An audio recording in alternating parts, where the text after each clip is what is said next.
Okay, what is up, folks? We are back with another video. You guys voted on this one. I posted a picture on Instagram, Facebook, and Twitter, and I asked you guys what you wanted to see unboxed next. I put a few things on the table, spread out, and you requested these items right here that are in front of me. If you want to participate in these kinds of votes in the future, make sure to be following me on Instagram, Facebook, and Twitter. I'll put the links down in the description of this video.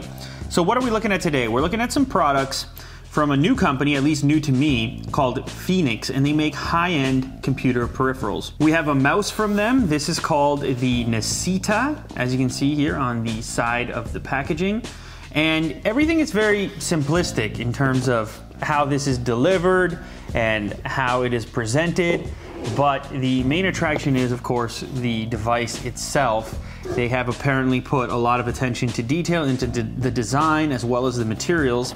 So I'll pull the mouse out first. Underneath is a keyboard, which I think I'm a little bit more excited for, only because I peeked at it and it has a really cool finish to it. It also is mechanical and it has Cherry MX Brown switches, which I don't have a keyboard with those switches in them currently, so those will be cool to try out. It's also a fairly large mouse, which I like. I'm not a big fan of tiny little mice where you have to claw your hand up. I mean, if you did want to do that with this particular mouse, you could, but if you want to lay your entire palm on there, that's very easy to do. There's a little bit of protective covering here I'll remove, as well as a logo there that says Nascita, and then a screen. All of the controls are right on the unit. There's no special software that you need to install, no extra bloat. The materials are also very, very smooth and look like they should be resistant to fingerprints. I mean, obviously I don't know at this point, but I'm putting my fingers on there and I can't seem to bring up any fingerprints, so that's a good thing. You obviously have some different buttons here for different functionality. There's a scroll wheel, two buttons on the side over here. I believe these are shoulder buttons, thumb buttons, I don't know, whatever you want to call them. Convenient for everything you do on your computer, web browsing, etc. And they're really nice and clicky as well. There's Teflon covering on the bottom, so it slides very smoothly. There's also replacement pads over here by the looks of it, so you're going to be good to go in the future. Let's take out the paperwork and just read a little bit more detailed information on the Nascita. The passion never dies, it is reborn. Some intense copy on this little piece of paper. You can begin gaming with your Feenix Nascita right out of the box. In addition to hardware improvements, the 2014 Nascita has been re-engineered to be completely driverless, with all functions able to be performed directly from the mouse. So that's, like I said earlier, no need for separate software. I'm a huge fan of that. Please refer to your personal support manager's contact information on this card for any support you may require. Lastly, be sure to register your mouse. That's something that's also unique to the Feenix brand. With a purchase of one of their peripherals, you actually get an account manager, somebody that you can call directly if you have any issues with your device. That's really nice. On the bottom here, you have the Feenix logo, which is cut out. Obviously, it's gonna light up as well. This thing feels very comfortable to hold. You really just want to use it. And as I said, it's big, which is good. Something interesting too that you don't see all the time. Over here, the extension for your middle finger is actually a little bit longer than the extension for the index finger. And it kind of makes sense, even though I haven't seen it before and it doesn't exist on my current mouse. If you take a look at your hand, which is your longest finger? Your middle finger. So in this particular case, it's going to extend a little bit more naturally into that location. Anyways, at this point, looking very promising. I will be testing it out against my Performance MX from Logitech. You guys know I'm a big fan of that, and seeing how it stacks up. Now let's move on to the keyboard here, Autore. So they've really gone fancy with the naming conventions here. You can maybe see the name there. I don't know if it can pick up the light. There you can see it a little bit.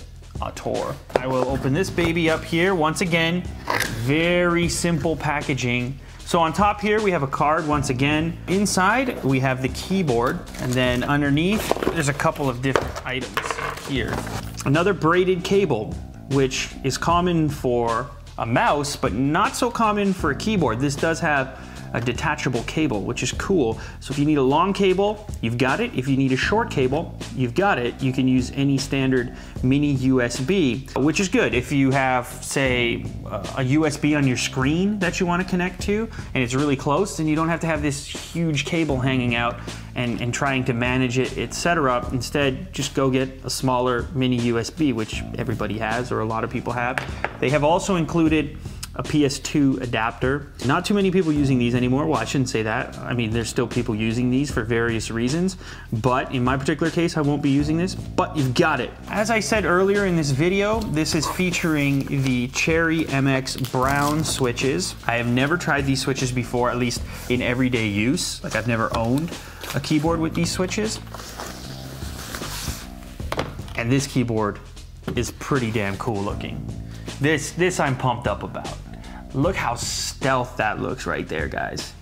So it's got this like sheen to it, this silver kind of coloring and sheen. Wow. And it feels really nice as well. You have some LEDs over here. The whole thing feels insanely solid. Very, very solid, very pretty to look at. And a change from all of the standard black or crazy looking gaming keyboards that are out there that are shiny and glossy. This one is understated. It could exist in a gaming environment, but just as easily it could exist in a studio environment, a content creation environment, a video editing environment, etc., without looking out of place. Your mini USB port in that location, which makes sense. And as I said before, that's removable. On the bottom, we have our serial number, designed by Feenix in California, assembled in Taiwan. You have some feet on here to make sure everything stays sturdy, and not too many screw points. That is just a very simplistic and beautiful keyboard. It sounds strange to see me get so excited or to hear me get so excited about a keyboard, but I just like understated and simple design, and that's what this one has to go with. Legitimate mechanical key switches, very popular. Cherry MX Brown. So there you have it, guys, the Autore mechanical keyboard from Feenix. Big fan of this, haven't even used it yet, but I can tell right away that I'm going to enjoy having this in my setup. Now, the mouse is probably going to be a tougher switch for me because I am so into the Performance MX and I've been using it for so long, but I can tell right away that the form factor of this one is very similar. So if any mouse had a chance at changing my mind, this one might very well be it. Also, my Performance MX is getting a little bit old and the battery isn't holding up as well, so it essentially is a wired mouse at this point. So who knows, maybe this will become my mouse to match this wonderful new keyboard over here. Very impressive stuff from a new company, and I'm happy to share these new products with you guys here on Unbox Therapy. So if you enjoyed this content, please remember to leave a thumbs up down below. I'm gonna go and test this thing out right now. Check it out and see how much I like it. If you have any questions, you want to talk to me, one of the best places to find me is on Twitter. So all my social links, I think I mentioned this earlier in the video, but all of my social links are down in the description. I hope to communicate with you guys there. Ask me some questions about this new stuff that I'm unboxing all the time. I have a huge stack of products over there and I need to get through them. So expect more votes coming up for what product will be next. Going on a rampage. All right, thanks as always for watching. Catch you guys on the next episode. Later.